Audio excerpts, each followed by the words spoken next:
तो अस्सलाम वालेकुम, हाजिर है अपने नई वीडियो के साथ। तो आज का हमारा topic class 11 chemistry chapter number 2 atomic structure और उसका टॉपिक हमारे पास 2.7 इलेक्ट्रॉनिक कन्फिग्रेशन। तो आज हम इससे पढ़ेंगे इलेक्ट्रॉनिक कन्फिग्रेशन के बाद पॉली एक्सक्लूजन प्रिंसिपल, ऑफ पॉ प्रिंसिपल और इसके अलावा n+l रूल और हंट्स रूल ऑफ मल्टीप्लिसिटी। तो सबसे पहले हम जान लेते हैं कि बेटा इलेक्ट्रॉनिक कन्फिग्रेशन क्या होती है।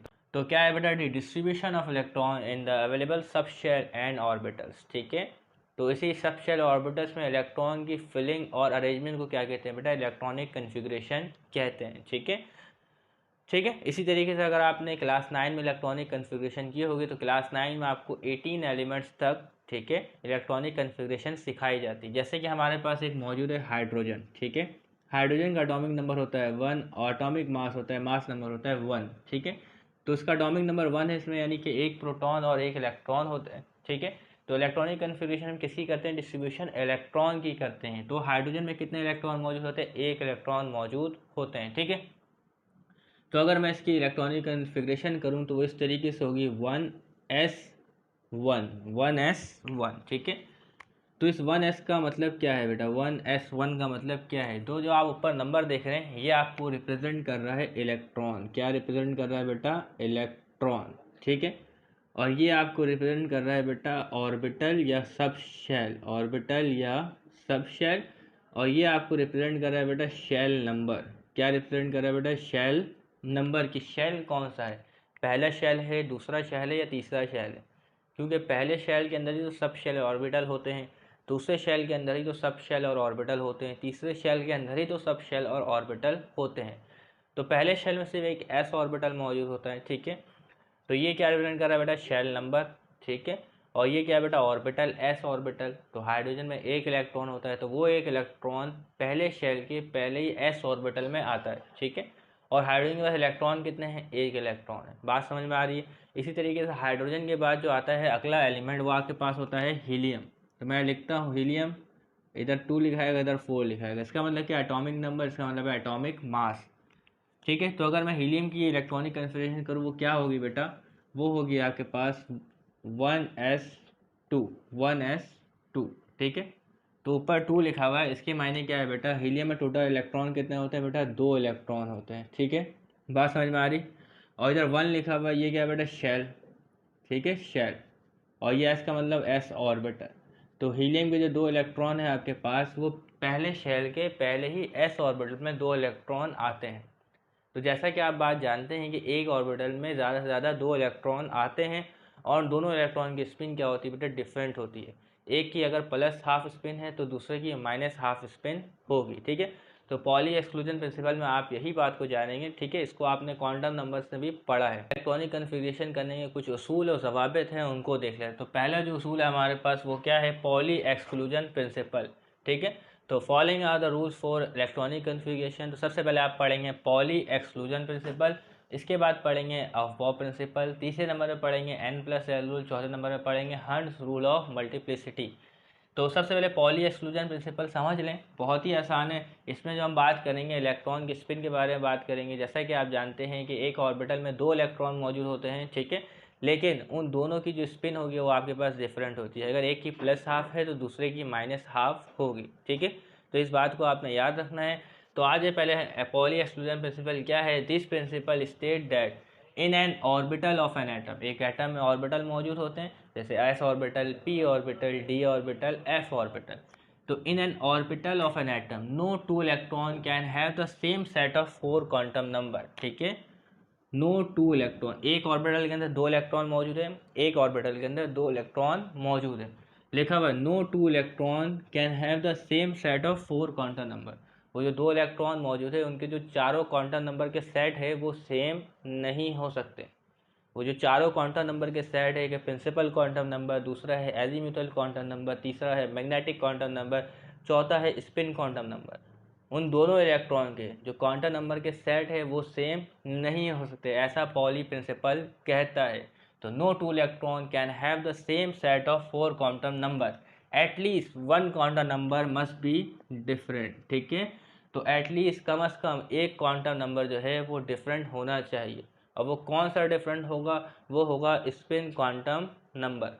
ठीक है, तो इसको देखेंगे अभी क्या है हमारे पास। तो देख लें, according to this principle 2 electron in an orbital में have same value of 3 quantum number.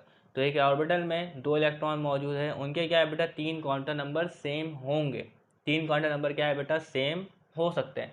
तो may have same value of 3 quantum number n l m. N के मायने बेटा प्रिंसिपल क्वांटम नंबर, एल के मायने है एजीमुथल क्वांटम नंबर और M के मायने है मैग्नेटिक क्वांटम नंबर।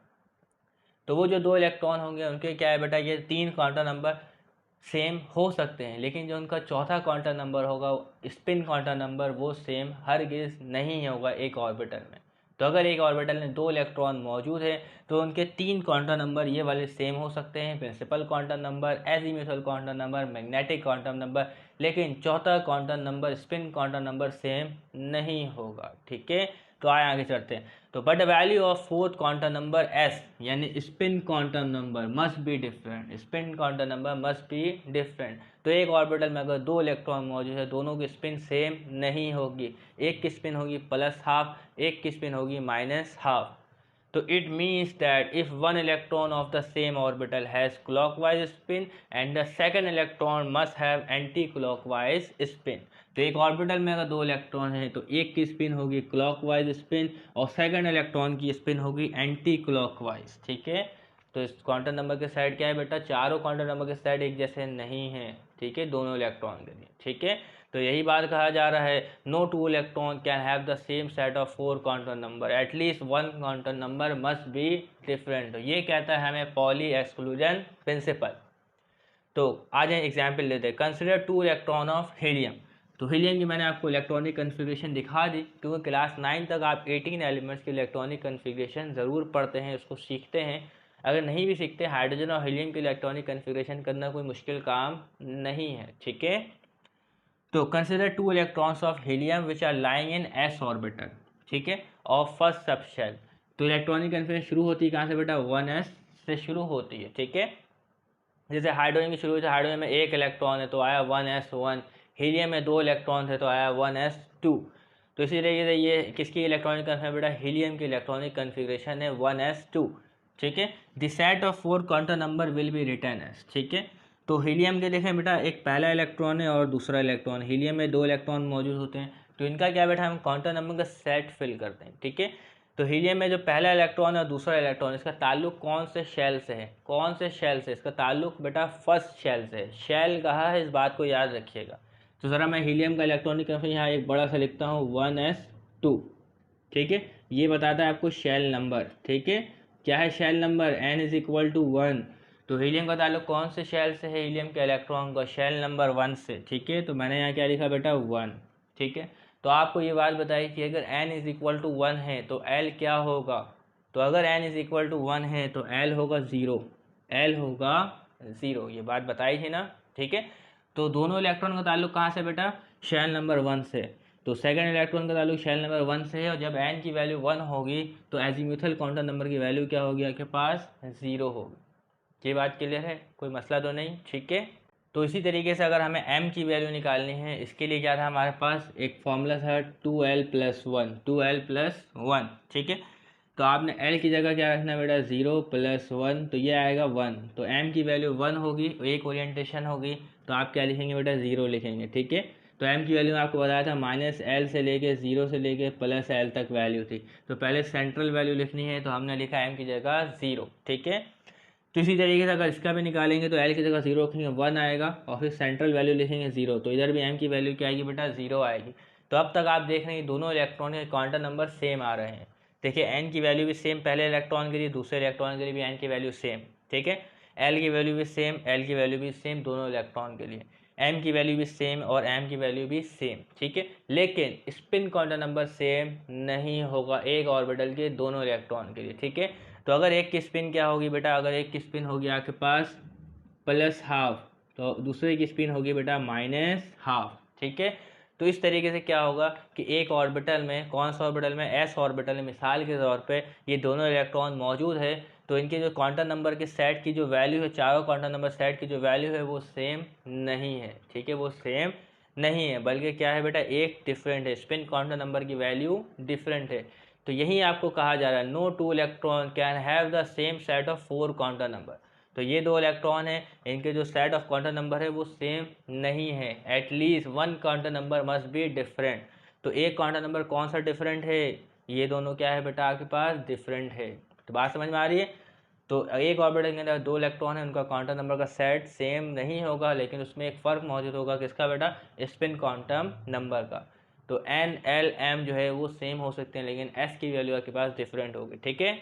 तो इस तरीके से हम कंक्लूजन करते हैं, from the Pauli's principle it is concluded that an orbital can accumulate only 2 electron, ठीक है। तो एक ऑर्बिटल में 2 ही इलेक्ट्रॉन आते हैं, चाहे वो S हो, P हो या D हो, ठीक है। जैसे कि आप जानते हैं P होता है बेटा, PX होता है, PY होता है, ठीक है। जैसे P सब शेल जिसको कहते हैं ना, P सब शेल, ठीक है। तो P शेल के अंदर PX होता है, PY होता है और PZ होता है। तो PX में भी 2 इलेक्ट्रॉन आते हैं, PY में भी 2 इलेक्ट्रॉन आते हैं और PZ में भी 2 इलेक्ट्रॉन आते हैं। तो एक ऑर्बिटल में 2 ही इलेक्ट्रॉन आते हैं, ठीक है।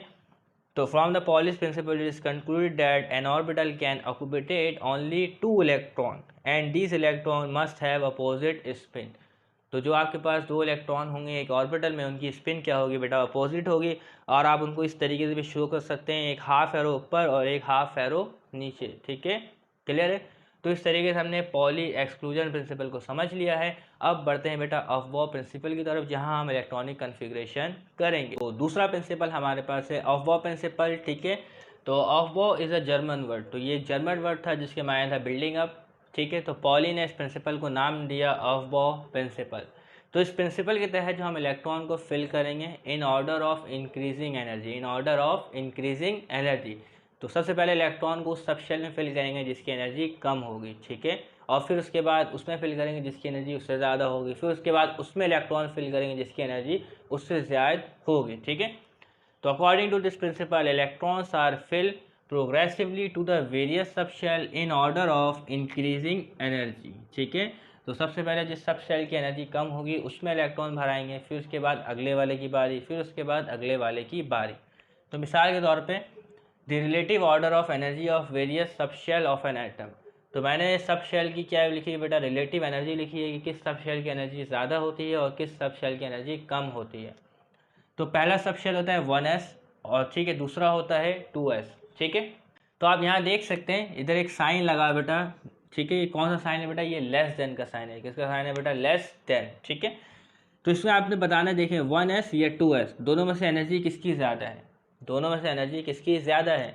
तो जाहिर सी बात देखें ना, 1s और 2s दोनों में से एनर्जी किसकी ज़्यादा है, इसकी ज़्यादा है कि इसकी ज़्यादा है, 2s की एनर्जी ज़्यादा है।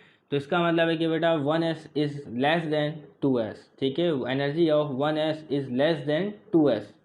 तो कम से कम एनर्जी किसकी बेटा, 1s की है, 2s की एनर्जी ज़्यादा है। इसके बाद है बेटा आपके पास 2p, ठीक है। तो इन दोनों में देखें एनर्जी किसकी ज़्यादा है, 2s की ज़्यादा है कि 2p की ज़्यादा है, ठीक है। The energy of 2s is less than 2p। तो 2s की एनर्जी कम है 2p से, ठीक है। 2s की एनर्जी कम है 2p से। उसके बाद आपके पास 3s। तो आप देखेंगे बेटा, अब इसको देखें तो 2p और 3s के दरमियान, तो 2p की एनर्जी जो है वो लेस देन है 3s से, ठीक है। बात समझ में आ रही है।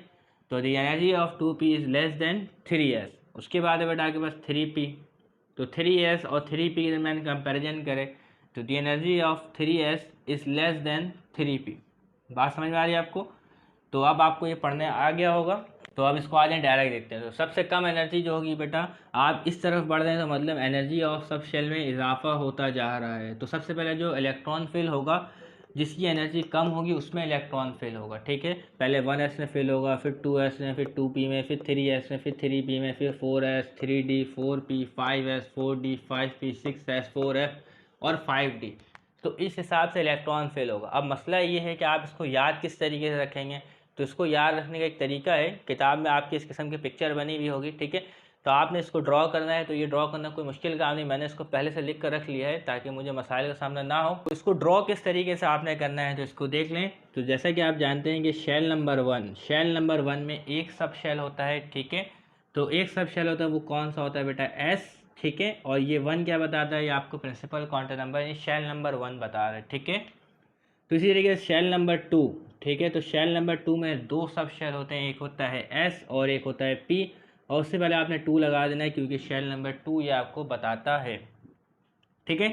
तो इसी तरीके शेल नंबर 3 में आपके पास 3 सब शेल होते हैं, एक एस, पी और डी। तो देखें एस, पी और डी, और उससे पहले आपने 3 3 3 लगाना है क्योंकि शेल नंबर 3 को रिप्रेजेंट करने के लिए। और इसके बाद होता है बेटा शेल नंबर 4। तो शेल नंबर 4 में होते हैं 4 subshell s, p, d, f, और उससे पहले आपने 4 लगा देना है, ठीक है, शेल नंबर 4 को रिप्रेजेंट करने के लिए। उसके बाद आता है बेटा shell number 5, n is equal to 5, ठीक है। तो उसमें आपके पास जो सब शेल आएंगे वो आ सकते हैं, एस, पी, डी, एफ से ज़्यादा भी आ सकते हैं, लेकिन अभी हमारे पास एफ से ज़ायद मौजूद नहीं है, ठीक है। तो आप लिखेंगे सिर्फ एस, पी, डी, एफ, और उससे पहले 5 5 5 और 5 लगा देंगे, ठीक है। तो हमें एफ से ज़ायद की ज़रूरत नहीं है। इसके बाद अगर उसके बाद आता है n is equal to 6, shell number 6, तो एस, पी, डी, एफ की भी हमें ज़रूरत नहीं है, इससे ज़्यादा हमें इलेक्ट्रॉनिक कन्फिग्रेशन नहीं करनी, ठीक है। और इसके अलावा 7वें शेल के लिए n इज़ इक्वल टू 7, उसमें सिर्फ एस, पी लिखेंगे, डी और एफ की हमें कोई ज़रूरत नहीं है, ठीक है। तो इस तरीके से हम इसको लिख सकते हैं। किताब में ये नहीं लिखा भाई, मैंने लिख दिया ताकि आपको बात समझ में आ जाए। तो अब सब हमें पता कैसे चलेगा किस सब शेल की एनर्जी सबसे कम है, ठीक है, और किस सब शेल की एनर्जी ज़्यादा है। तो इसके लिए आपने करना कुछ यूँ है कि आपने इस तरीके से क्या बनाना है, इसके ऊपर लाइन खींचना है, इसके ऊपर क्या खींचना है बेटा, लाइन खींचना है, ठीक है। तो पहली लाइन, दूसरी लाइन, ये कौन सी लाइन है बेटा, तीसरी लाइन, ठीक है, तीसरी लाइन। और ये कौन सी लाइन आपके पास, चौथी लाइन। और ये कौन सी लाइन आपके पास, पाँचवीं लाइन, ठीक है। पाँचवीं लाइन में 3D में भी टच होते हुए आ रहा है, ठीक है, जो मुझसे मिस हो गया, ठीक है। किससे टच होते आ रहा है बेटा, 3D से ये टच होते हुए आ रहा है, ठीक है। इसके अलावा ये 5 लाइन खींच ली हमने, ये देखें ये छठी लाइन, ठीक है, इतनी बात के लिए है। ये है आपके पास 7वीं लाइन, और ये है आपके पास 8वीं लाइन, ठीक है। तो मैंने ये 8 लाइन खींच ली इस तरीके से। तो जो पहला लाइन आप देख रहे हैं, सबसे कम एनर्जी किसकी है बेटा, 1s की है, ठीक है। उसके बाद जो है आप देखें जो दूसरे नंबर में जो ज़्यादा एनर्जी है वो 2s की एनर्जी है। फिर उसके बाद जो तीसरे नंबर पे आप देखेंगे, तीसरी लाइन, 2s से ज़्यादा एनर्जी है 2p की, और 2p से ज़्यादा एनर्जी है 3s की, ठीक है। फिर चौथे लाइन में आप देखेंगे 3s से ज़्यादा एनर्जी है 3p की, और 3p से ज़्यादा एनर्जी है 4s की, ठीक है। फिर पाँचवें लाइन में आप देखेंगे 4s से ज़्यादा एनर्जी है 3d की, और 3d से ज़्यादा एनर्जी है 4p की, और 4p से ज़्यादा एनर्जी है 5s की, ठीक है। फिर आप छठे लाइन में देखेंगे कि 5s से ज़्यादा एनर्जी है 4d की, 4d से ज़्यादा एनर्जी है 5p की, और 5p से ज़्यादा एनर्जी है 6s की। फिर आप सातवें लाइन में देखेंगे 6s से ज़्यादा एनर्जी है 4f की, 4f से ज़्यादा एनर्जी है 5d की, 5d से ज़्यादा एनर्जी है 6p की, और 6p से ज़्यादा एनर्जी है 7s की। और फिर आप आठवें लाइन में देखेंगे 7s से ज़्यादा एनर्जी है 5f की, और 5f से ज़्यादा एनर्जी है 6d की, और 6d से ज़्यादा एनर्जी है 7p की। तो मैं यहाँ आपको चेक करवाता हूँ इस रिलेटिव ऑर्डर में। तो देखिए बेटा 1s की एनर्जी, ठीक है, और 1s से ज़्यादा एनर्जी किसकी है बेटा, 2s की। तो इधर भी आप देख सकते हैं, ठीक है, 2s से ज़्यादा एनर्जी है 2p की, ठीक है, 2s से ज़्यादा एनर्जी आपके पास किसकी बेटा, 2p की और 3s की, 2p और फिर उसके बाद 3s, ठीक है। 3s के बाद जो ज़ायद एनर्जी है वो किसकी एनर्जी है आपके पास, 3p, देख रहे हैं आप, 3p और 4s, 3p और 4s, 3p और 4s उसके बाद, ठीक है। 4s से ज़्यादा एनर्जी है 3d, देख लें 3d, 3d से ज़्यादा एनर्जी है 4p, ठीक है, 4p से ज़्यादा एनर्जी है 5s की, क्लियर है। 5s से ज़्यादा एनर्जी है 4d की, और 4d से ज़्यादा एनर्जी है 5p की, आप देख सकते हैं। और 5p से ज़्यादा एनर्जी है 6s की, और 6s से ज़्यादा एनर्जी है 4f की, 4f से ज़्यादा एनर्जी है 5d की, और 5d से ज़्यादा एनर्जी है 6p की, ठीक है। और 6p से ज़्यादा एनर्जी है 7s की, ठीक है, और 7s से ज़्यादा एनर्जी है 5f की, और 5f से ज़्यादा एनर्जी है 6d की, और 6d से ज़्यादा एनर्जी है 7p की, ठीक है। तो यहाँ तक 8s तक था, इसको मैं डाल देता हूँ, ठीक है, इतना बहुत है, बात समझ में आ गई आपको। तो ये क्या है बेटा, आपके पास रिलेटिव ऑर्डर ऑफ एनर्जी है। तो आप इलेक्ट्रॉन को फिल करेंगे, इस तरीके से फिल करेंगे, पहले इलेक्ट्रॉन शुरू में आएगा, और फिर उसके बाद जब जगह भरती जाएगी तो इलेक्ट्रॉन आगे फिल होता जाएगा, ठीक है। तो अफवाह प्रिंसिपल हम इस तरीके से इलेक्ट्रॉन को फिल करेंगे। सबसे पहले उस सब शेल में इलेक्ट्रॉन को फिल करेंगे जिसकी एनर्जी सबसे कम हो गई। तो आइए इलेक्ट्रॉन को फिल करने की जानिब बढ़ते हैं। तो अब इलेक्ट्रॉनिक कन्फिग्रेशन करने जा रहे हैं बेटा अफवाह प्रिंसिपल के तहत। टोटल 36 एलिमेंट्स की इलेक्ट्रॉनिक कन्फिग्रेशन करेंगे क्रिप्टॉन तक, ठीक है। तो चौथे पीरियड में एंड में मौजूद है क्रिप्टॉन, जिसका एटॉमिक नंबर होता है 36। तो यहाँ तक हम इलेक्ट्रॉनिक कन्फिग्रेशन करेंगे। तो अगर आप इसको सीखने में इंटरेस्टेड है तो ज़रूर सीखें, ठीक है। तो आप जानते हैं एस सब शेल में टोटल 2 इलेक्ट्रॉन आते हैं, पी में टोटल 6 और डी में टोटल 10। सब शेल कह रहा, ऑर्बिटल नहीं कह रहा, ठीक है। तो तो पी के टोटल 3 ऑर्बिटल होते हैं, 3 ऑर्बिटल अगर 7 हो तो उसको सब शेल और उसमें टोटल इलेक्ट्रॉन 6 आते हैं, ठीक है। डी के 5 ऑर्बिटल होते हैं, तो ऑर्बिटल नहीं कह रहा मैं, सब शेल कह रहा हूँ, तो टोटल मिला के 10 इलेक्ट्रॉन उसमें आएंगे, ठीक है। तो अब आ जाए इलेक्ट्रॉनिक कन्फिग्रेशन, शुरू करते हैं बेटा हाइड्रोजन से। तो आप जानते हैं हाइड्रोजन का एटॉमिक नंबर होता है 1, ठीक है। तो एटॉमिक नंबर 1, प्रोटॉन 1 तो इलेक्ट्रॉन भी 1, तो 1 इलेक्ट्रॉन मौजूद है हाइड्रोजन में, ठीक है। तो इसका इलेक्ट्रॉनिक कन्फिग्रेशन होगा 1s1, ठीक है। तो पहले शेल में 1 इलेक्ट्रॉन आएगा, ठीक है, एस सब शेल में 1 इलेक्ट्रॉन आएगा, ठीक है।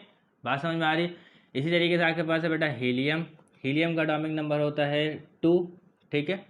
तो क्या है बेटा, पहले ही शेल में एस सब शेल में 2 इलेक्ट्रॉन आएंगे, पहले ही शेल में एस सब शेल में टोटल 2 इलेक्ट्रॉन आएंगे।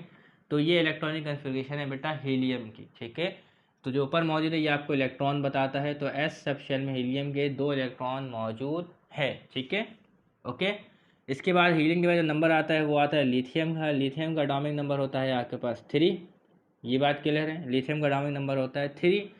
तो ये क्या होगा बेटा, आपके पास 3 इलेक्ट्रॉन मौजूद है, तो पहले तो आपने S1s में इलेक्ट्रॉन फिल करना है, तो 1s में इलेक्ट्रॉन आएगा 1s2, ठीक है। अब 2 इलेक्ट्रॉन तो फिल हो गए इसके, 1 इलेक्ट्रॉन और बाकी है, तो वो अगले वाले में आएगा, वो किस में आएगा बेटा, 2s में आएगा, किस में आएगा, 2s में। अब इलेक्ट्रॉन बाकी कितने हैं बेटा, 1 इलेक्ट्रॉन बाकी है, तो 1 इलेक्ट्रॉन सिर्फ फिल होगा, क्लियर है, ओके। लिथियम के बाद जो नंबर आता है वो आपके पास नंबर आता है बेरिलियम का। किसका नंबर आता है बेटा, बेरिलियम का। और बेरिलियम का एटॉमिक नंबर होता है 4, ठीक है। तो 4 इलेक्ट्रॉन और 4 प्रोटॉन, ठीक है। तो सबसे पहले आए इलेक्ट्रॉन फिल करते हैं, तो हमेशा कहाँ से फिल होगा बेटा, लोअर से फिल होगा, ठीक है, लोअर सब शेल से। तो सबसे पहले फिल होगा 1s में, ठीक है। तो 1s में 2 इलेक्ट्रॉन आ जाएगा, 2 इलेक्ट्रॉन और बाकी हैं इसके, वो कहाँ आएगा बेटा, आपके पास 2s में आएगा। 2s में इलेक्ट्रॉन कितने आ सकते हैं, 2 इलेक्ट्रॉन आ सकते हैं, वो 2 इलेक्ट्रॉन इस पर 2s में आ गए। तो ये इलेक्ट्रॉनिक कन्फिग्रेशन किसकी है बेटा, आपके पास बेरिलियम की है। बेरिलियम के बाद आता है बोरॉन। बोरॉन का आपके पास एटॉमिक नंबर होता है 5। तो टोटल 5 इलेक्ट्रॉन और 5 प्रोटॉन होंगे, तो हमें तो इलेक्ट्रॉन की अरेंजमेंट करनी है। तो इलेक्ट्रॉन को फिल करते सबसे पहले 1s में इलेक्ट्रॉन आएगा, 2 इलेक्ट्रॉन, 2s में इलेक्ट्रॉन आएगा, 2 इलेक्ट्रॉन।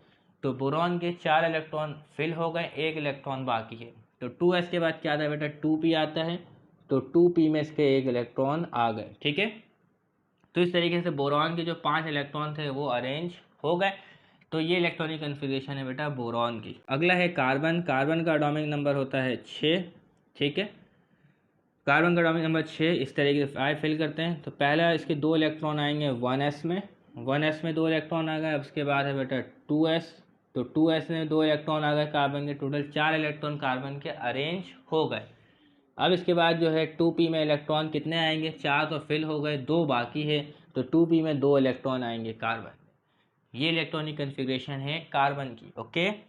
जो आपके पास 7वां आपके पास आता है वो आता है नाइट्रोजन। कौन आता है बेटा, नाइट्रोजन, ठीक है। तो आज नाइट्रोजन का देख लेते हैं। नाइट्रोजन का जो एटॉमिक नंबर होता है वो होता है 7, मीन्स 7 प्रोटॉन और 7 न्यूट्रॉन इलेक्ट्रॉन, ठीक है। तो फिल करते हैं, टोटल 7 इलेक्ट्रॉन है, ठीक है। तो 1s में 2 इलेक्ट्रॉन आएगा, 2s में 2 इलेक्ट्रॉन आएगा, ठीक है। 4 इलेक्ट्रॉन तो फिल हो गए नाइट्रोजन के। अब 3 इलेक्ट्रॉन नाइट्रोजन के बाकी रह गए, वो किस में आएंगे बेटा, p के ऊपर 3 आएगा, तो 3 इलेक्ट्रॉन p में आएगा। तो p में टोटल गुंजाइश कितने की बेटा, 6 इलेक्ट्रॉन की है, तो 3 इलेक्ट्रॉन आ गए, ठीक है। तो ये इलेक्ट्रॉनिक कन्फिग्रेशन है बेटा नाइट्रोजन की। और नाइट्रोजन के बाद आता है ऑक्सीजन, जिसका एटॉमिक नंबर होता है 8, मीन्स 8 प्रोटॉन और 8 इलेक्ट्रॉन। आ जाए फिल करते हैं इसके 8 इलेक्ट्रॉन को। 1s में 2 इलेक्ट्रॉन, 2s में 2 इलेक्ट्रॉन, और 2p में आपके पास कितने इलेक्ट्रॉन आएंगे, 4 फिल हो गए, 4 बाकी है, तो 2p में 4 इलेक्ट्रॉन, 2p4, ठीक है। तो इस तरीके से क्या है बेटा, ये इलेक्ट्रॉनिक कन्फिग्रेशन है आपके पास ऑक्सीजन की। ऑक्सीजन के बाद आपके पास आता है बेटा फ्लोरीन, ठीक है। तो फ्लोरीन का एटॉमिक नंबर आपके पास होता है 9, ठीक है। तो 9 इलेक्ट्रॉन को फिल करते हैं। सबसे पहले आएगा बेटा 1s में 2 इलेक्ट्रॉन, 2s में 2 इलेक्ट्रॉन, ठीक है। और 2p में कितने इलेक्ट्रॉन आएंगे पहले चेक करें। 9 इलेक्ट्रॉन है, 4 फिल हो गए, 5 बाकी है, तो 2p में आएंगे बेटा 5 इलेक्ट्रॉन। p में टोटल आ सकते हैं 6, गुंजाइश बाकी है, ठीक है। तो ये इलेक्ट्रॉनिक कन्फिग्रेशन है बेटा आपके पास फ्लोरीन की। और फ्लोरीन के बाद आता है आपके पास नियॉन, जिसका एटॉमिक नंबर होता है आपके पास 10, ठीक है। तो आज इसको फिल करते हैं। तो 1s में 2 इलेक्ट्रॉन, ठीक है, 1s में 2 इलेक्ट्रॉन, 2s में 2 इलेक्ट्रॉन और 2p में टोटल 6 इलेक्ट्रॉन। तो ये इलेक्ट्रॉनिक कन्फिग्रेशन है नियॉन की। इतनी बात क्लियर है, कोई मसला तो नहीं है आपको बिल्कुल भी, ठीक है। तो 10 तरीके हमने 10 एटम की इलेक्ट्रॉनिक कन्फिग्रेशन कर ली, और इसके बाद जो नंबर आता है हमारे पास सोडियम का आता है। किसका आता है बेटा? सोडियम, ठीक है। तो सोडियम के बारे में जानते हैं, इसका एटॉमिक नंबर होता है आपके पास 11। ओके, तो करते हैं इसकी इलेक्ट्रॉनिक कन्फिग्रेशन। क्या होगी बेटा? आपके पास टोटल 11 इलेक्ट्रॉन है, ठीक है। 11 इलेक्ट्रॉन है, ठीक है, क्योंकि सोडियम न्यूट्रल है, इसके पास 0 मौजूद है, ठीक है। तो क्या आएगा बेटा? 1s में 2 इलेक्ट्रॉन, 2s में 2 इलेक्ट्रॉन, ठीक है, 4 फेल हो गए। 2p में टोटल 6 इलेक्ट्रॉन। कितने इलेक्ट्रॉन फेल हो गए? 10। 2 4 6 10, 11 इलेक्ट्रॉन है सोडियम में। 2p के बाद बारी आती है बेटा 3s की, ठीक है। तो 3s में टोटल 1 इलेक्ट्रॉन। तो आप सोचिए, देखें गिने कितने इलेक्ट्रॉन हो गए? टोटल 11 इलेक्ट्रॉन हो गए। तो ये इलेक्ट्रॉनिक कन्फिग्रेशन है बेटा सोडियम की। अब आपकी किताब में एक एग्जाम्पल ने सवाल दिया हुआ है एग्जाम्पल 2.4 में, ठीक है। तो एग्जाम्पल 2.4 में आपको इलेक्ट्रॉनिक कन्फिग्रेशन दी हुई बेटा सोडियम आयन की। तो पेपर में आपको एटम के अलावा आयंस की इलेक्ट्रॉनिक कन्फिग्रेशन भी दी हुई हो सकती है। तो वो आपको दी हुई बेटा Na के ऊपर आपको दिया हुआ है प्लस, ठीक है, और Z इज इक्वल टू 11 आपको लिख कर दिया गया है, ठीक है। तो मैंने इसको ब्लू से लिखा ताकि आप इसको पहचान जाए। तो एग्जाम्पल 2.4 में आपको ये सवाल दिया गया सोडियम आयन की इलेक्ट्रॉनिक कन्फिग्रेशन, ठीक है। तो ये एटम नहीं है, ये आयन है। तो +1 के मायने क्या है बेटा? सोडियम में से एक इलेक्ट्रॉन निकल चुका है। तो अगर ये सोडियम क्या है बेटा? अपने में से एक इलेक्ट्रॉन लूज करता है अपने वैलेंस शेल से, तो इसके ऊपर Na+1 आ जाता है। 1 लिखते हैं नहीं, सिर्फ Na+ लिखते हैं, ठीक है। तो इसका मतलब क्या? अभी सोडियम के पास कितने इलेक्ट्रॉन है? तो अभी सोडियम के पास टोटल 10 इलेक्ट्रॉन है। कितने इलेक्ट्रॉन है बेटा? 10, ठीक है। तो इस Z इजिकल जो 11 लिखा हुआ है, ये आपके पास atomic number means number of proton है, ठीक है। और +1 का मतलब है क्या बेटा? इसके पास एक वैलेंस इलेक्ट्रॉन की कमी है, ठीक है। तो अभी सोडियम आयन के पास टोटल 10 इलेक्ट्रॉन मौजूद, तो हमें 10 इलेक्ट्रॉन की इलेक्ट्रॉनिक कन्फिग्रेशन करनी है। तो आ जाए करते हैं। तो 1s2, 2s2 और 2p6, ठीक है। क्योंकि इलेक्ट्रॉन इसके पास कम है तो s तक हमें जाना नहीं पड़ेगा। तो ये सोडियम आयन की इलेक्ट्रॉनिक कन्फिग्रेशन है, ठीक है। तो अब आ जाए, अब अपने उसी सीरीज को कंटिन्यू करते हैं। तो सोडियम के बाद आपके पास आएगा मैग्नीशियम, जिसका आपके पास एटॉमिक नंबर आपके पास है 12। तो टोटल इसमें नॉर्मल है, न्यूट्रल एलिमेंट है, ठीक है, जिसमें प्रोटॉन और इलेक्ट्रॉन बराबर हैं। तो टोटल 12 इलेक्ट्रॉन इसमें फिल करते हैं। 1s में 2 इलेक्ट्रॉन, 2s2 और 2p6, 10 इलेक्ट्रॉन फिल हो गए, ठीक है। 3s में आपके पास 2 इलेक्ट्रॉन। तो इस तरीके से 12 इलेक्ट्रॉन फिल हो गए। और ये इलेक्ट्रॉनिक कन्फिग्रेशन है आपके पास मैग्नीशियम की, ठीक है। और मैग्नीशियम के बाद आपके पास आ रहा है बेटा एल्यूमिनियम। एल्यूमिनियम का एटॉमिक नंबर होता है आपके पास 13, क्लियर है। तो अब आज इसकी इलेक्ट्रॉनिक कन्फिग्रेशन करते हैं किस तरीके से होगा, ठीक है। तो 3s तक तो यहाँ 2 इलेक्ट्रॉन फिल हो गए। अब 3s के बाद जो बारी आएगी वो 3p की आएगी। तो आज ज़रा फिल करते हैं। तो बाकी सब तो 12 इलेक्ट्रॉन हम एल्यूमिनियम की इस तरीके से फिल कर देते हैं, 1s2, 2s2, 2p6 और 3s2। तो यहाँ तक एल्यूमिनियम के 12 इलेक्ट्रॉन फिल हो गए। तो अब जो अगला एक इलेक्ट्रॉन बाकी है एल्यूमिनियम का, ठीक है, वो किस में आएगा बेटा? 3p में आएगा। किस में आएगा बेटा? 3p1। इसको गिने टोटल 13 हुआ, 2 4 2 2 4 6 10 2 12 और 1 13। तो ये इलेक्ट्रॉनिक कन्फिग्रेशन है बेटा आपके पास एल्यूमिनियम की। एल्यूमिनियम के बाद आएगा आप सिलिकॉन, जिसका एटॉमिक नंबर आपके पास है 14, ठीक है।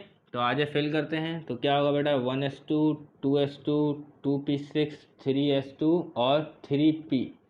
तो यहाँ तक तो टोटल कितने इलेक्ट्रॉन फिल हो गए? 12 इलेक्ट्रॉन फिल हो गए। तो इसके हैं टोटल 14 इलेक्ट्रॉन। तो 2 इलेक्ट्रॉन किस में आएंगे बेटा? 3p में आएंगे। तो ये इलेक्ट्रॉनिक कन्फिग्रेशन है बेटा सिलिकॉन की। और सिलिकॉन के बाद आता है आपके पास फास्फोरस, जिसका एटॉमिक नंबर होता है आपके पास 15, ठीक है। बहुत आसान है। तो इसमें कितने हैं? 3p में 2 आया, तो इसमें आएगा बेटा 3p में 3 आएगा, ठीक है। 2p6, 3s2 और 3p में क्या आएगा बेटा? 3 आएगा, क्लियर है। इसके बाद फास्फोरस के बाद आपके पास सल्फर, ठीक है। और जो सल्फर वाला क्वेश्चन है ये एग्जाम्पल नंबर 2.4 में आपको दिया गया है, ठीक है। तो मैं इसको ब्लू से इंडिकेट कर देता हूँ, ठीक है। तो सल्फ़र में जो आपको दिया गया है, ठीक है, सल्फ़र का जो आपके पास एटॉमिक नंबर होता है वो होता है 16। तो ये एग्जाम्पल 2.4 में मौजूद है।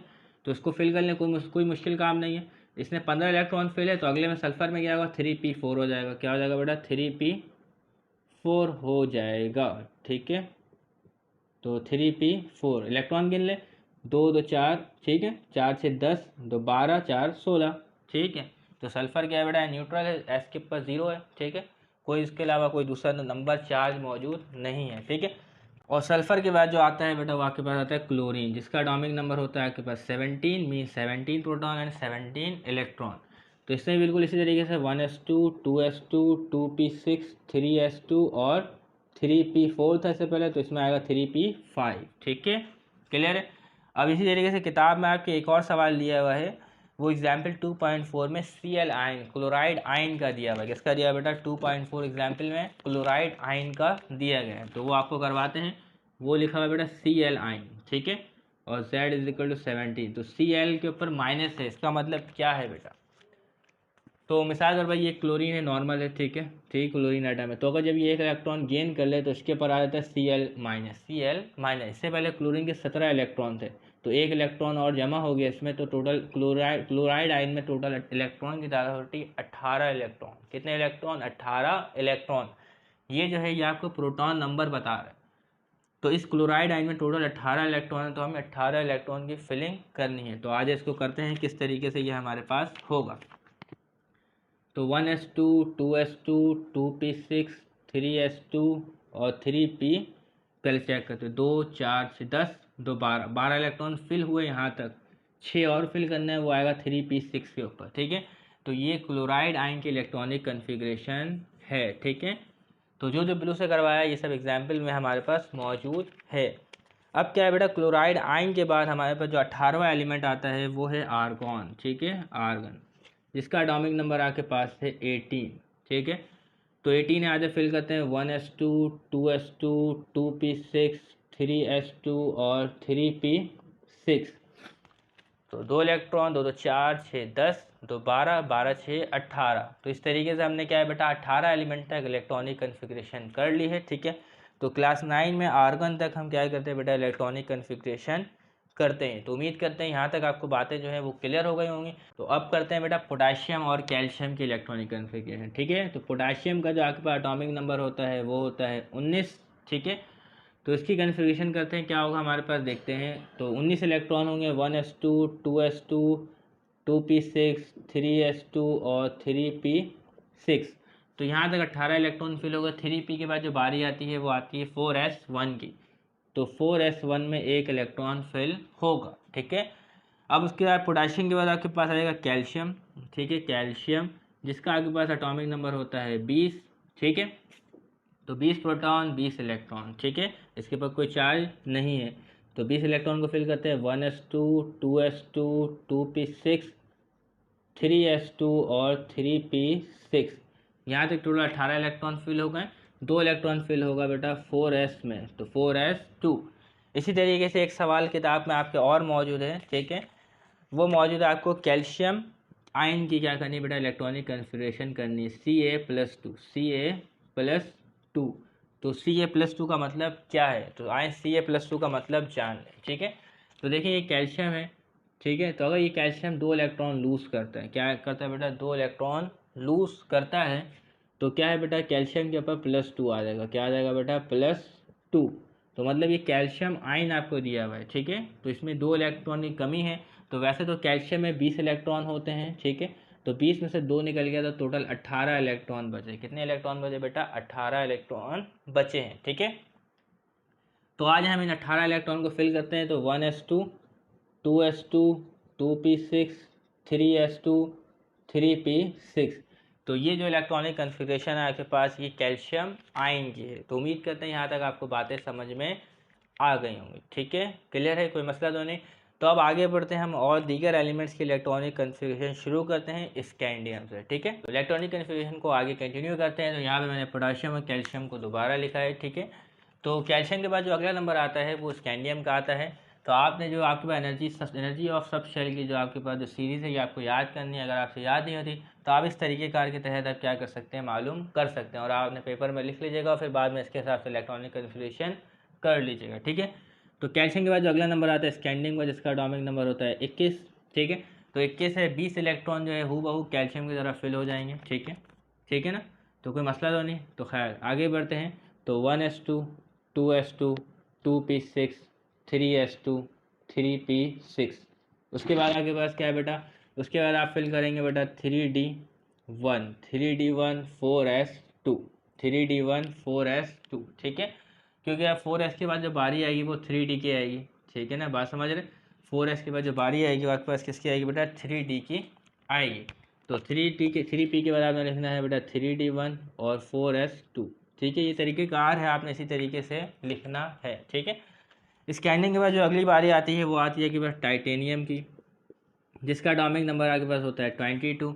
तो इसके इलेक्ट्रॉनिक नंबर लिखेंगे तो 1s2, ठीक है, 2s2 2p6 3s2 3p6, ठीक है। तो यहाँ तक लिख लिया हमने। तो 3p6 के बारे में उसके बाद आपके पास आएगा एक इलेक्ट्रॉन बढ़ गया तो वो आया 3d2 और 4s2, ठीक है। तो इस पर आपने ज़्यादा कंसंट्रेट करना है। तो अभी देखिएगा आगे क्या होता है। तो टाइटेनियम के बाद आपके पास आएगा वेनेडियम, जिसका एटॉमिक नंबर होता है आपके पास 23। कार्य करते हैं 1s2 2s2 2p6 3s2 3p6। तो यहाँ तक हमने फिल कर लिया, ठीक है, 3p6 तक। अब उसके बाद क्या है बेटा, ये टोटल 18 इलेक्ट्रॉन है। कितने इलेक्ट्रॉन है बेटा, 18। 5 इलेक्ट्रॉन और है, तो वो कहाँ आएगा बेटा, 3d3 में 3 आ गए, 3d में 3 आ गए, और 4s में कितने आ गए बेटा, 2 आ गए, ठीक है।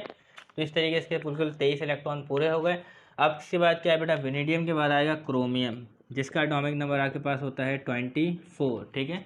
आगे करते हैं 1s2 2s2 2p6 3s2 3p6। तो यहाँ तक क्लियर है। तो अब इसके बाद जब इसकी इलेक्ट्रॉनिक कन्फिग्रेशन हम करते हैं तो हमें ऐसी एक्सपेक्टेशन है कि यहाँ पे आएगा 3d4 और 4s2 आएगा, हमें ऐसी एक्सपेक्टेशन है, लेकिन ऐसा नहीं होगा। यहाँ पे क्या आएगा बेटा आपके पास 3d, क्या आएगा यहाँ पे 4s2 की जगह क्या होगा बेटा, s में सिर्फ एक इलेक्ट्रॉन होगा, और वो इलेक्ट्रॉन जम करके किस में आ जाएगा बेटा, 3d में आ जाएगा। किस में आ जाएगा, 3d में, और 3d में इलेक्ट्रॉन की तादाद कितनी हो जाएगी बेटा, 5 हो जाएगी, ठीक है, ओके। तो यहाँ पे कुछ एक्सेप्शनल केसेस है, लेकिन हमें इसको अभी नहीं देखना, ये हमारे कोर्स का हिस्सा नहीं है। तो इसको आपने याद रखना होगा। आप इसको इस तरीके से याद रख सकते हैं कि डी में टोटल कितने हाफ इलेक्ट्रॉन मौजूद है। टोटल डी में कितने इलेक्ट्रॉन आते हैं, 10 आते हैं।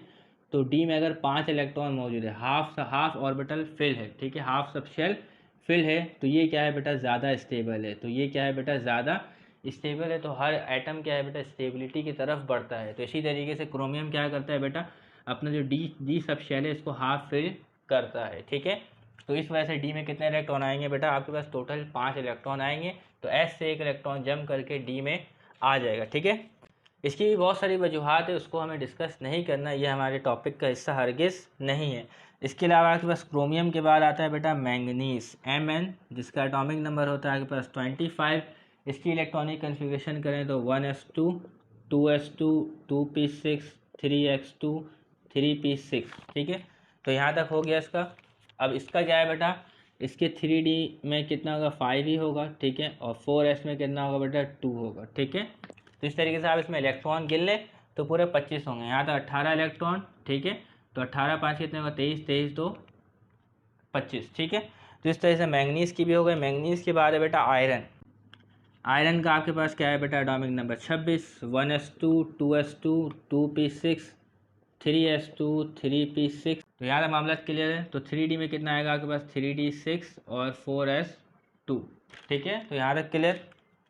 अब आयरन के बाद जो आपके पास आता है वो आता है बेटा कोबाल्ट। तो कोबाल्ट का एटॉमिक नंबर आपके पास होता है 27, ठीक है। तो 1s2 2s2 2p6 3s2 3p6। तो यहाँ तक 3p6 तक मामला हो गए। अब उसके बाद बेटा 3d में आपके पास आएगा 3d7 और 4s2, ठीक है। अब कोबाल्ट के बाद आपके पास आएगा निकल। तो निकल में आपके पास एटॉमिक नंबर इसका होगा 28। तो 1s2 2s2 2p6 3s2 3p6। तो यहाँ तक 3p6 तक मामला हो गए, ठीक है। तो टोटल 18 इलेक्ट्रॉन में फिल हो गए, ठीक है। अब कितना बाकी, 10 इलेक्ट्रॉन और बाकी है। तो वो आएगा 3d में आपके पास 8 आएगा और 4s2 में 2 आएगा। तो 10 इलेक्ट्रॉन होगा इसके, ठीक है। तो निकल के बाद जो अगला नंबर आता है बेटा वो कॉपर का है। तो कॉपर में भी एक एक्सेप्शनल केस आएगा आपके पास। कॉपर का एटॉमिक नंबर होता है 29। तो 1s2 2s2 2p6 3s2 3p6। तो यहाँ तक मामला हो गए हमारे पास, ठीक है। अब इसमें क्या होगा कि हमें ऐसे एक्सपेक्टेशन है कि ये होगा 3D9 और 4s2, हमें ऐसी एक्सपेक्टेशन है, लेकिन ऐसा नहीं होगा कि 4s में से एक इलेक्ट्रॉन जंप करके किस में आ जाएगा बेटा, डी में आ जाएगा। तो डी में जब एक इलेक्ट्रॉन आ जाएगा तो ये हो जाएगा 3D10 4s1। तो ये भी क्या है बेटा, एक एक्सेप्शनल केस है।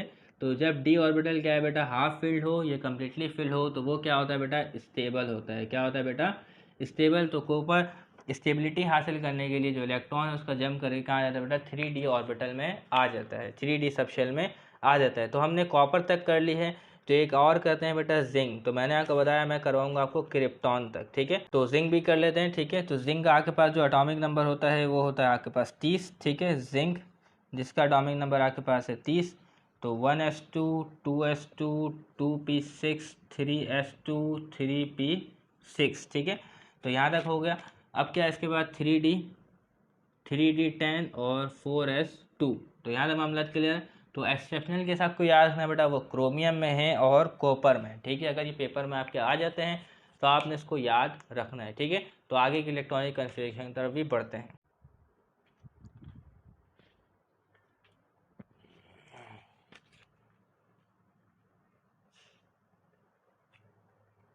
तो अब जिंक के बाद इलेक्ट्रॉनिक कन्फिग्रेशन को आगे कंटिन्यू करते हैं, ठीक है। तो मैंने आपको बताया था मैं क्रिप्टॉन तक करवाऊंगा, ठीक है। तो ये जिंक इलेक्ट्रॉनिक कन्फिग्रेशन लिखी हुई है। अब करने जा रहा है बेटा गैलियम के, जिसका एटॉमिक नंबर आपके पास 31 है, ठीक है। तो 30 तक तो बिल्कुल इस तरीके से इलेक्ट्रॉन फिल हो जाएगा। फिर उसके बाद 4s के बाद बारी आएगी बेटा 4p की। किसकी बारी आएगी बेटा, 4p की। तो यहाँ तक तो इलेक्ट्रॉन फिल हो जाएगा बेटा गैलियम का, ठीक है। अगला इलेक्ट्रॉन जो फिल होगा वो 4p में होगा। तो ये देखिए 1s2 2s2 2p6 3s2 और 3p6, इसके अलावा 3D10 4s2, और उसके बाद यहाँ तक 30 इलेक्ट्रॉन फिल हो गए। तो अगला इलेक्ट्रॉन इसमें फिल होगा, वो होगा आपके पास 4p1, ठीक है। तो इसमें भी इलेक्ट्रॉन बिल्कुल इसी तरीके से फिल होगा, बिल्कुल इसी तरीके से। यहाँ पे इलेक्ट्रॉन यहाँ तक बिल्कुल फिल होगा और यहाँ आ जाएगा बेटा 4p2, ठीक है। तो इससे बिल्कुल इलेक्ट्रॉन इस तरीके से फिल होगा। तो यहाँ पे आ जाएगा सिर्फ 4p3। तो ये सब आपको खुद प्रैक्टिस करनी है। तो इसलिए में भी इलेक्ट्रॉन बिल्कुल इसी तरीके से फिल होगा। यहाँ आ जाएगा बेटा 4p4, ठीक है। तो यहाँ पे भी इलेक्ट्रॉन इस तरीके से फिल होगा। यहाँ आ जाएगा बेटा आपके पास 4p5, लेकिन मैं इसको ये करवा दे रहा हूँ, ठीक है। तो 1s2 2s2 2p6 3s2 3p6 3D10 4s2 और 4p5, ठीक है। तो ये इसलिए आपको करवाया क्योंकि अगला जो है वो आपके पास ब्रोमाइड आयन है, ठीक है। तो ये जो ब्रोमीन एटम है न्यूट्रल है। तो जब ये इलेक्ट्रॉन गेन करेगा तो ये ब्रोमाइड आयन हो जाएगा। पहले इसके पास थे बेटा 35 इलेक्ट्रॉन, अब इसके पास 36 इलेक्ट्रॉन। कितने इलेक्ट्रॉन बेटा, 36। तो इसकी इलेक्ट्रॉनिक कन्फिग्रेशन क्या होगी, 1s2 2s2 2p6 3s2 3p6 3D10 4s2 और 4p6 हो गए, ठीक है। तो आगे जो ब्रोमाइड आयन है इसकी इलेक्ट्रॉनिक कन्फिग्रेशन ये है, और ब्रोमीन एटम की इलेक्ट्रॉनिक कन्फिग्रेशन ये है। तो अगला जो आखिरी एटम आपके पास वो है क्रिप्टॉन।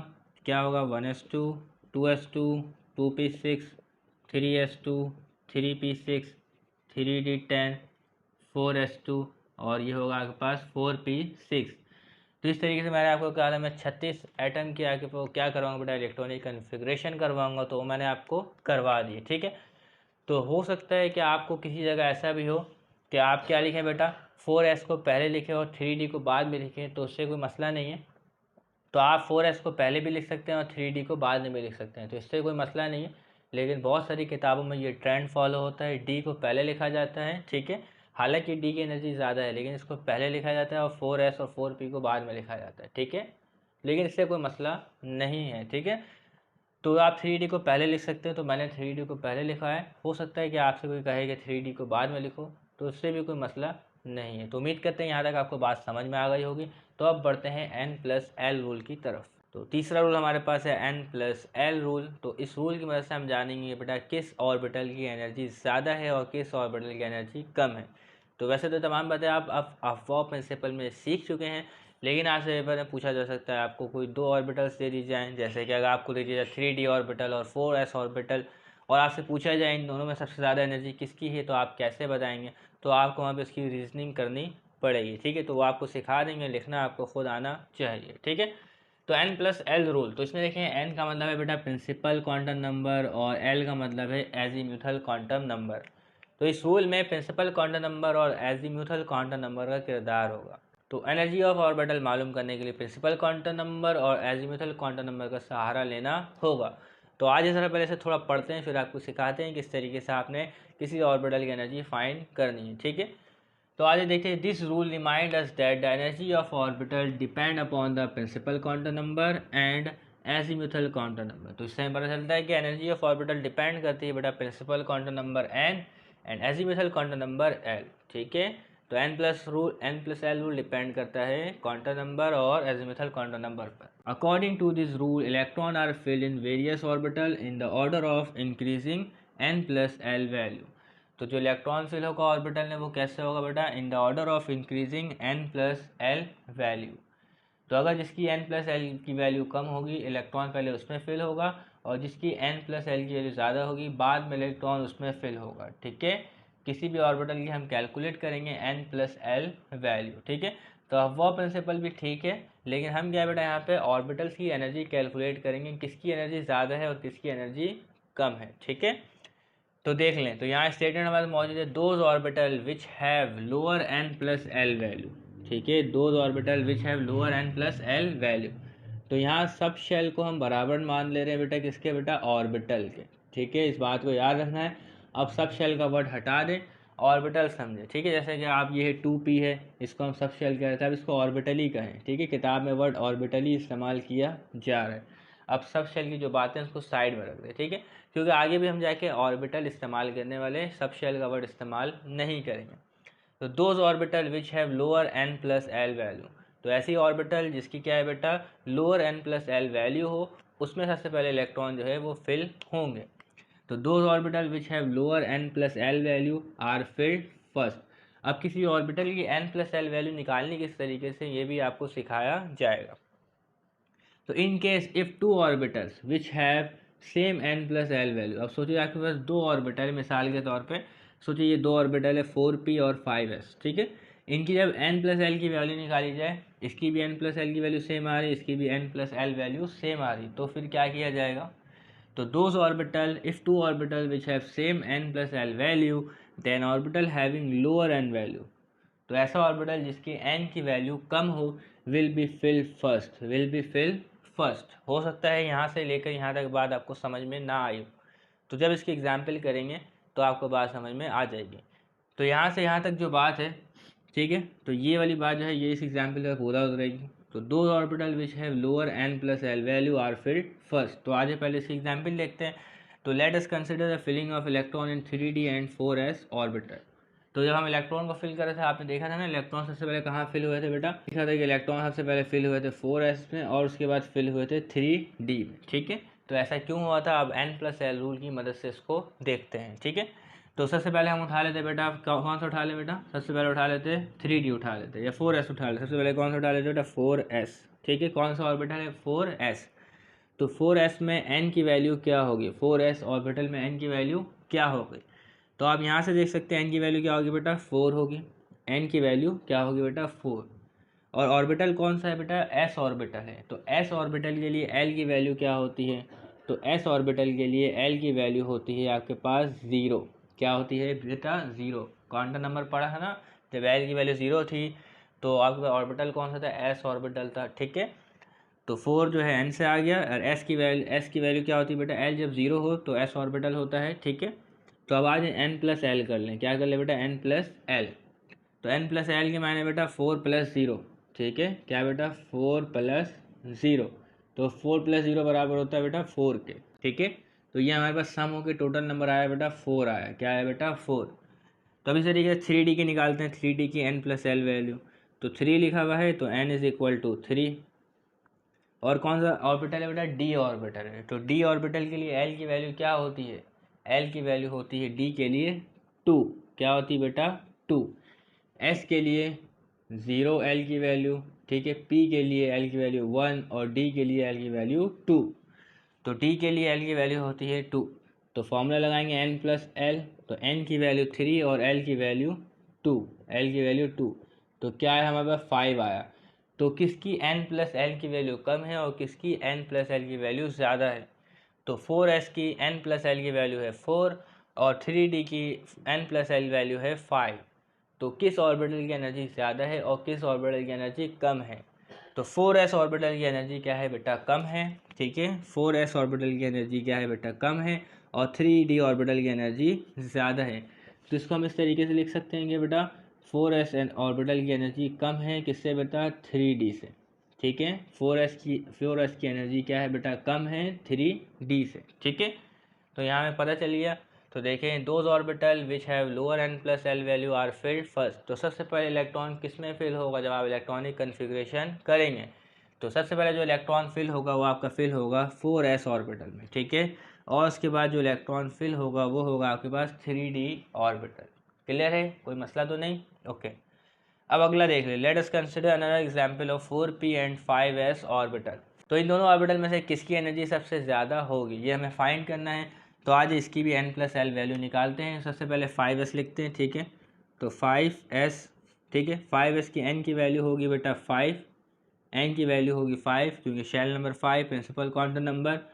तो ऑर्बिटल कौन सा है बेटा? s है, तो s की वैल्यू 0। ठीक है, तो s अगर है तो l की वैल्यू क्या होगी बेटा? 0 होगी। जिसका n+l निकालते हैं तो n+l क्या आएगा बेटा? 5 + 0, 5 + 0। ठीक है, तो 5 + 0 बराबर होगा आपके पास 5 के। क्लियर है?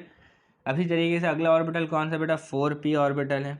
तो 4p ऑर्बिटल है, प्रिंसिपल क्वांटम नंबर्स का आएगा 4। ठीक है, और अगर p ऑर्बिटल है तो l की वैल्यू क्या होगी बेटा? l की वैल्यू होगी 1, जैसा कि मैंने आपको बताया। तो n+l का फॉर्मूला लगाएं और उसमें वैल्यूज़ को पुट कर दें। तो n की वैल्यू है आपके पास 4, l की वैल्यू है +1, तो ये आया टोटल 5। तो क्या आया बेटा आपके पास? n+l दोनों का सेम आया। तो आज इस स्टेटमेंट को पढ़ें। In case if two orbital which have same n+l value. तो यहाँ क्या बेटा? दोनों ऑर्बिटल की n+l वैल्यू सेम आ गई। तो अब क्या करेंगे? तो then orbital having lower n value. ठीक है, then the orbital having lower n value. तो इन दोनों ऑर्बिटल में से किसकी लोअर n वैल्यू है? ठीक है, तो 5s की है कि 4p की है? तो आप देख सकते हैं बेटा 4p की n की वैल्यू कम है। 4p की n की वैल्यू क्या है बेटा? कम है, जो कि 4 है। ठीक है, जो कि क्या है बेटा? 4 है। ठीक है, जबकि 5s की n की वैल्यू क्या है बेटा? 5 है। तो किसकी एनर्जी कम होगी? ठीक है, तो किसकी एनर्जी कम होगी बेटा? 4p की जो एनर्जी है वो कम होगी। 4p की जो एनर्जी है वो कम होगी किससे बेटा? आपके पास 5s से। 4p की एनर्जी कम होगी 5s से। क्लियर है? बात समझ में आ गई? तो क्या है बेटा? If two orbital which have same n+l value then orbital having lower n value will be filled first. जिसकी n की वैल्यू कम होगी वो सबसे पहले फिल होगा। तो इन दोनों में सबसे पहले कौन फिल होगा? तो सबसे पहले जो फिल होगा वो होगा बेटा 4p। ठीक है, क्योंकि 4p की एनर्जी कम है 5s से। ठीक है, तो अब इसमें कुछ सेल्फ असेसमेंट एक क्वेश्चन है, उनको सॉल्व करते हैं। सेल्फ असेसमेंट के कुछ सवालात मौजूद है, तो आए इनको सॉल्व करते हैं। सवाल है identify orbital of higher energy. तो यहाँ पे आपको दो ऑर्बिटल्स दिए गए हैं। पहला सवाल तो टोटल 4 सवाल मौजूद हैं। तो पहले सवाल में इन दोनों ऑर्बिटल में से आपको हायर एनर्जी ऑर्बिटल का इंतखाब करना है। इनमें से भी वही है, हायर ऑर्बिटल का इंतखाब करना है, हायर एनर्जी ऑर्बिटल का इंतखाब करना है, हाई एनर्जी ऑर्बिटल का इंतखाब करना है। तो आप जानते हैं लोअर एनर्जी ऑर्बिटल में सबसे पहले इलेक्ट्रॉन फिल होते हैं और हायर में बाद में। तो हमें इंतखाब करना है कि इसमें हाई एनर्जी ऑर्बिटल कौन सा है। अगर पेपर में आपसे पूछा जाए लोअर एनर्जी ऑर्बिटल कौन सा है तो आप वहाँ लोअर एनर्जी का वर्ड इस्तेमाल कीजिएगा। तो यहाँ आपसे कहा जा रहा है बेटा हायर एनर्जी ऑर्बिटल बताए। अगर एक हायर होगी तो दूसरी लोअर एनर्जी ऑर्बिटल होगी, जाहिर सी बात है। तो आगे देखते हैं। तो पहला हमें दिया गया 4s एंड 3d। तो सबसे पहले हम उठा लेते हैं बेटा 4s। ठीक है, 4s और 3d। तो 4s की लिखते हैं बेटा n की वैल्यू। 4s की n की वैल्यू क्या होगी? तो इधर 4 लिखा हुआ है तो आप लिखेंगे 4। 3d के n की वैल्यू क्या होगी? तो 3d के n की वैल्यू होगी 3। ठीक है, तो ये ऑर्बिटल कौन सा है बेटा? s ऑर्बिटल है। तो s ऑर्बिटल जब हो तो l की वैल्यू होगी 0। ठीक है, तो देखें यहाँ पे ज़रा। और अगर d ऑर्बिटल हो तो l की वैल्यू होगी आपके पास 2। ठीक है, तो आज n+l की वैल्यू निकालते हैं। तो n+l की वैल्यू n 4 + 0, 4 + 0, तो ये आया 4। ठीक है, 3d की n+l की वैल्यू निकालते हैं n+l। तो n की वैल्यू है 3 और +2, तो ये आया आपके पास 5। तो बताएं किस ऑर्बिटल की एनर्जी ज़्यादा है? ठीक है, तो देखिए n+l की वैल्यू जो आ रही है वो ज़्यादा आ रही है 3d की। ठीक है, तो 3D की क्या है बेटा, हाइयर एनर्जी है। 3D की वैल्यू क्या है बेटा, हाइयर एनर्जी। तो 3D हैज़ हाइयर एनर्जी, ठीक है, या लिख सकते हैं 3D is higher energy orbital, ठीक है, देन 4s, ठीक है, ओके, क्लियर है। तो इसी तरीके से जो अगला मॉड्यूल है 4f एंड 6p, तो इसको भी कर लेते हैं। तो लिखें सबसे पहले 4f, उसके बाद लिखें बेटा 6p। तो 4f में n की वैल्यू क्या होगी, जाहिर सी बात है 4 होगी, प्रिंसिपल क्वांटम नंबर। तो 6p में n की वैल्यू क्या होगी बेटा, 6, ठीक है। और l की वैल्यू लिखते हैं, तो f है बेटा, तो f में l की वैल्यू क्या होती है, जब f ऑर्बिटल हो तो l की वैल्यू होती है 3। तो d में आता है आपके पास 2, f में आएगा बेटा 3, क्लियर है। तो अब क्या है बेटा, आपके पास p ऑर्बिटल है, तो p पे l की वैल्यू क्या होती है, वो होती है आपके पास 1। तो आज n प्लस एल निकालते हैं, n plus L, n plus L. तो n plus L 4 plus 3, 4 plus 3 क्या है बेटा 7, 6 plus 1, 6 plus 1 is equal to 7। तो यहाँ पे क्या आ गया बेटा, दोनों ऑर्बिटल की जो n प्लस की वैल्यू है वो सेम आ गई। तो अब हमें कैसे पता चलेगा किस ऑर्बिटल की एनर्जी ज़्यादा है और किस ऑर्बिटल की एनर्जी कम है। तो आप जानते हैं जिसकी n की वैल्यू कम होगी उसकी एनर्जी कम होगी, और जिसकी n की वैल्यू ज़्यादा होगी उसकी एनर्जी ज़्यादा होगी। तो यहाँ पे देखें बेटा, तो किसकी n की वैल्यू कम है और किसकी n की वैल्यू ज़्यादा है। तो 4f की n की वैल्यू कम है और 6p की n की वैल्यू ज़्यादा है, ठीक है। तो हाइयर एनर्जी किसकी होगी आपके पास, हाइयर एनर्जी होगी बेटा 6p की। तो 6p की क्या होगी बेटा, हाइयर एनर्जी होगी। तो आप लिखेंगे बेटा 6p orbital is higher energy orbital, ठीक है, देन 4f, ठीक है, देन 4f, ओके। तो 6p orbital is higher energy orbital than 4f, ठीक है, ओके। इसी तरीके से आपके पास एक और ऑर्बिटल मौजूद है, दो ऑर्बिटल है 5p एंड 6s। तो इसका मालूम करते हैं किस तरीके से होगा। तो लिखें 5p, अगले लिखें 6s। तो 5p में n की वैल्यू आपके पास है 5, और l की वैल्यू क्या होगी बेटा, p ऑर्बिटल है तो l की वैल्यू होगी 1। तो इसका n प्लस एल निकाल लें, क्या निकलेगा 5 प्लस 1, 5 प्लस 1 आया 6, ठीक है। 6s का निकालें n प्लस, तो n की वैल्यू है 6, ठीक है। l की वैल्यू क्या होगी, s के लिए l की वैल्यू होती है 0। तो इसका n प्लस एल निकालते हैं, तो क्या आएगा बेटा 6 प्लस 0 आया 6। तो इसमें भी बेटा दोनों ऑर्बिटल की जो n प्लस एल की वैल्यू आई 6। अब हमें क्या देखना पड़ेगा, n की वैल्यू देखनी पड़ेगी।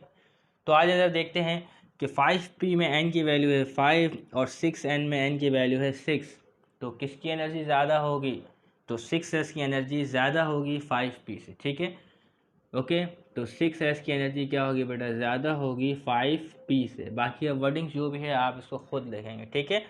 तो 6s की एनर्जी ज़्यादा होगी 5p से, ओके, क्लियर है। तो अब पढ़ते हैं बेटा चौथा रूल, वो क्या है, वो है हंस रूल ऑफ मल्टीप्लिसिटी, ठीक है। तो इस तरीके कार में क्या होगा बेटा, इसमें भी हम इलेक्ट्रॉन्स को फिल करेंगे, ठीक है। और इलेक्ट्रॉन को इस तरीके से फिल करेंगे कि आपके पास maximum number of half filled orbitals आए। क्या है बेटा, maximum number of half filled orbitals. तो इलेक्ट्रॉन को आपने इस तरीके से फिल करना है कि maximum number of half filled orbitals आए, यानी कि हर ऑर्बिटल्स में एक इलेक्ट्रॉन है। तो अगर हर ऑर्बिटल में एक इलेक्ट्रॉन होगा तो आपके पास maximum number of half orbital होंगे। तो आज ये बात को समझते हैं किस तरीके से। तो इन 1927, तो इसको छोड़े, खैर पहले इसको देख लें। तो orbital of same sub shell, तो आप जानते हैं एक सब शेल में मुख्तलिफ ऑर्बिटल्स होते हैं, ठीक है। तो orbitals of same sub shell, चाहे p हो या d हो, तो p सब शेल के कितने ऑर्बिटल होते हैं बेटा, 3 होते हैं, एक px, py और pz, ठीक है। और डी सब शेल के कितने ऑर्बिटल होते हैं, 5 ऑर्बिटल होते हैं, ठीक है। तो orbitals of same sub shell possess same energy and are known as degenerated orbitals. तो डीजेनरेटेड ऑर्बिटल्स क्यों कहते हैं, क्योंकि उनकी एनर्जी क्या होती है बेटा, आपके पास सेम होती है। तो इस वजह से उनको डीजेनरेटेड ऑर्बिटल्स कहते हैं। फॉर एग्जाम्पल, जैसे कि मिसाल के तौर पर पी सब शेल है, ठीक है। तो पी सब शेल के कितने ऑर्बिटल होते हैं बेटा, आपके पास 3 होते हैं, एक होता है पी एक्स, एक होता है पी वाई और एक होता है पी जेड। तो ये कहलाते हैं बेटा डी जनरेटेड ऑर्बिटल, इनकी एनर्जी सेम होती है। अगर आप डी सब शेल में चले जाए तो डी सब शेल के आपके पास टोटल ऑर्बिटल होते हैं 5। एक होगा आपके पास डी एक्स वाई, एक होगा आपके पास डी वाई जेड, एक होगा आपके पास डी एक्स जेड, ठीक है, एक होगा आपके पास D X square Y square, और एक आपके पास होगा डी जेड स्क्वायर। तो डी में टोटल 5 ऑर्बिटल मौजूद है। तो इनको क्या कहते हैं बेटा, डी जनरेटेड ऑर्बिटल्स कहते हैं, क्योंकि इन पांचों की एनर्जी क्या होती है आपके पास, सेम होती है, ठीक है। तो इस बात को याद रखना है। ऑर्बिटल ऑफ, अगर आपसे पेपर में पूछे what is degenerated orbitals, तो आप कहेंगे orbital of same subshell possess same energy and are known as degenerated orbitals, ठीक है। तो ये बात तो आपको क्लियर है, इसमें कोई मसला तो नहीं है, ठीक है। उसके बाद देख लेते हैं बेटा हंट्स रूल क्या है। हमारे पास इलेक्ट्रॉन को आपने इस तरीके से फिल करना है कि आपके पास maximum number of half filled orbitals आए हैं। तो आज इस रूल को देखते हैं। तो इन 1927 जर्मन फिजिसिस्ट जिसका नाम है Frederick Hund give his rule for filling of electron, ठीक है। तो अफवा प्रिंसिपल में भी हम क्या है बेटा, फिलिंग करते थे इलेक्ट्रॉन की। तो ये एक नया रूल है इलेक्ट्रॉनिक कन्फिग्रेशन करने का, rule for filling of electron in degenerated orbitals. तो इसमें हम इलेक्ट्रॉन को कहाँ फिल करेंगे बेटा, डी जनरेटेड ऑर्बिटल्स में करेंगे, यानी पी एक्स में अलग, पी वाई में अलग और पी जेड में अलग। तो अफवा में हम कैसे कर रहे थे बेटा, सिर्फ 2p में कर रहे थे, ठीक है। तो अब इसमें जो करेंगे फिलिंग इलेक्ट्रॉन की, पी एक्स में करेंगे, पी वाई में करेंगे, पी जेड में लिख कर करेंगे, ठीक है। तो आगे देखते हैं। तो electrons fill in degenerated orbitals known as Hund rule of multiplicity. तो इसमें ही आपने इलेक्ट्रॉन को फिल करना है बेटा डी जनरेटेड ऑर्बिटल्स में, जैसे कि पी एक्स, पी वाई और पी जेड। तो अकॉर्डिंग टू दिस, इसका रूल क्या है, अगर पेपर सामने पूछ ले तो आप लिखेंगे। तो इन the available D generated orbital, तो डी जनरेटेड ऑर्बिटल पी के भी हो सकते हैं, डी के भी हो सकते हैं और एफ के भी हो सकते हैं। तो मैंने आपको पी और डी के लिख कर दिखाए। तो electrons are distributed in such a way, इस तरीके से फिल होगा that maximum number of half fill orbitals are obtain. तो इलेक्ट्रॉन इस तरीके से फिल होगा कि आपके पास क्या है बेटा, maximum number of half fill orbitals, ठीक है। बात समझ में आ रही। तो आज अब इसको करते हैं तो आपको बात समझ में आने लगेगी। तो मैं यहाँ इलेक्ट्रॉनिक कन्फिग्रेशन करने जा रहा हूँ बेटा कार्बन की। तो कार्बन का जो आपके पास एटॉमिक नंबर होता है 6 होता है। तो 6 प्रोटॉन और 6 इलेक्ट्रॉन होते हैं। तो हमें इलेक्ट्रॉनिक कन्फिग्रेशन में इलेक्ट्रॉन की फिलिंग करनी होती है। तो आज एक करते हैं, वो क्या होगा बेटा आपके पास 1s2। तो इस तरीके से तो अफवा प्रिंसिपल में करते थे हम, ठीक है। तो अफवा प्रिंसिपल नहीं कर रहे हैं, हम क्या कर रहे हैं बेटा, हंट्स रूल कर रहे हैं। तो क्या है इसके ऊपर आप डालेंगे बेटा, इस किस्म का एरो डालेंगे, ठीक है, दिख रहे। तो ये एक इलेक्ट्रॉन है, ये एक इलेक्ट्रॉन है, इसकी स्पिन कुछ और, इसकी स्पिन कुछ और, एक की पॉजिटिव क्लॉकवाइज स्पिन और एक की एंटी क्लॉकवाइज स्पिन, ठीक है। तो इसका मतलब 1s2 ही है, इसमें 2 इलेक्ट्रॉन मौजूद है। 1s में कितने इलेक्ट्रॉन है बेटा, 2 इलेक्ट्रॉन, दोनों की स्पिन डिफरेंट है, एक की क्लॉकवाइज और एक की एंटी क्लॉकवाइज, ठीक है। तो कार्बन के 2 इलेक्ट्रॉन फिल हो गए 1s में। इसके बाद आएगा आपके पास 2s। तो 2s में भी 2 इलेक्ट्रॉन आएंगे, ठीक है, एक की क्लॉकवाइज स्पिन और एक की एंटी क्लॉकवाइज स्पिन, ठीक है। 4 इलेक्ट्रॉन फिल हो गए, 1s 2s और 2s के बाद आता है आपके पास क्या आता है बेटा, 2p आता है, ठीक है। तो 2p के ऊपर आप एरो नहीं डालेंगे, ठीक है, क्योंकि हमें डी जनरेटेड ऑर्बिटल्स में इलेक्ट्रॉन को फिल करना है। तो 2p के कितने होंगे बेटा, p के 3 ऑर्बिटल होते हैं, एक होता है 2px, एक होता है 2py और एक होगा 2pz, ठीक है। तो ये है बेटा डी जनरेटेड ऑर्बिटल्स, ठीक है। तो आपने हंट्स रूल के मुताबिक इलेक्ट्रॉन को डी जनरेटेड ऑर्बिटल में फिल करना है और इस तरीके से फिल करना है कि आपके पास maximum number of half orbital आए। तो अब आपके पास जो 2 इलेक्ट्रॉन बाकी है वो आप फिल करेंगे बेटा, एक इलेक्ट्रॉन फिल करेंगे पी एक्स में और एक इलेक्ट्रॉन फिल करेंगे पी वाई। तो आपने एक इधर किया एक इधर किया, तो इस तरीके से आपके पास maximum number of half filled orbitals आए। तो यहाँ पे कितने हाफ फिल्ड ऑर्बिटल्स आए, आपके पास 2 हाफ फिल्ड ऑर्बिटल्स आए हैं, ठीक है। तो अगर आप इलेक्ट्रॉन को इस तरफ फिल करते हैं तो आपके पास सिर्फ एक ही ऑर्बिटल आता, कोई हाफ फिल्ड तो आता ही नहीं, कोई हाफ फिल्ड ऑर्बिटल तो आता ही नहीं। तो हमने एक इलेक्ट्रॉन इधर फिल किया, एक इलेक्ट्रॉन इधर फिल किया, तो आपके पास 2 हाफ फिल्ड ऑर्बिटल्स आए हैं, ठीक है। तो अगर हम इलेक्ट्रॉन को इस तरफ फिल कर देते हैं, ठीक है, तो कोई हाफ फिल्ड ऑर्बिटल आपके पास नहीं आता, क्योंकि हाफ फिल्ड तो है नहीं, कंप्लीट फिल है। तो हमने इलेक्ट्रॉन को कहाँ फिल किया बेटा, P2py में किया है, क्लियर है। तो इस तरीके से हंट्स रूल के मुताबिक हम क्या है बेटा, इलेक्ट्रॉन की फिलिंग करेंगे, ठीक है। तो ये क्या है बेटा, यहाँ जो इलेक्ट्रॉन मौजूद है px और py में, 2px और 2py में, तो यहाँ क्या है बेटा, इलेक्ट्रॉन क्या है बेटा, अनपेयर्ड है, ठीक है। तो अनपेयर्ड इलेक्ट्रॉन क्या होता है बेटा, स्टेबल होता है। अनपेयर्ड इलेक्ट्रॉन क्या होता है बेटा, स्टेबल होता है। जबकि पेयर्ड इलेक्ट्रॉन जो होगा आपके पास, उसमें उसके दरमियान होगी रिपल्जन, ठीक है, और उस रिपल्जन की वजह से वो क्या होगा बेटा, आपके पास अनस्टेबल होगा। इस बात को आपने याद रखना है, ठीक है। इसलिए ये कार्बन के बाद जो आपके पास आता है वो होता है नाइट्रोजन, जिसका एटॉमिक नंबर आपके पास 7 है। ठीक है, तो 7 इलेक्ट्रॉन होते हैं इसमें। तो आज फिल करते हैं 1s। ठीक है, एक एरो इस तरीके से, एक एरो इस तरीके से। ठीक है, दोनों की स्पिन डिफरेंट इलेक्ट्रॉन की। उसके बाद 2s से भी 2 इलेक्ट्रॉन। ठीक है, स्पिन डिफरेंट है। ठीक है, इसके बाद आएगा आपके पास 2px, 2py और 2pz।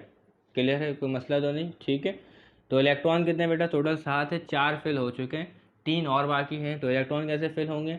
ठीक है, कैसे फिल होंगे बेटा? जो आपके पास ऑर्बिटल है इसमें क्या है बेटा, एक एक इलेक्ट्रॉन आएंगे। कितने इलेक्ट्रॉन आएंगे बेटा? एक एक इलेक्ट्रॉन आएंगे। ठीक है, इस तरीके से फिल करने के आगे maximum number of half filled orbitals आए। तो अब इसमें कितने कितने हाफ फिल्ड ऑर्बिटल्स आपके पास आए हैं? तो टोटल 3 हाफ फिल्ड ऑर्बिटल आपके पास आए हैं। और इस तरीके से ये नाइट्रोजन की इलेक्ट्रॉनिक कन्फिग्रेशन है हंट्स रूल के मुताबिक। ठीक है, क्लियर है? क्योंकि अनपेयर्ड इलेक्ट्रॉन जो है वो ज़्यादा स्टेबल होगा और पेयर्ड इलेक्ट्रॉन जो है उसमें क्या होगी बेटा, रिपल्जन होगी और वो अनस्टेबल होगा। क्लियर है? ओके, तो अब अगला देखते हैं। नाइट्रोजन के बाद आपके पास मौजूद है ऑक्सीजन, जिसका एटॉमिक नंबर है आपके पास 8।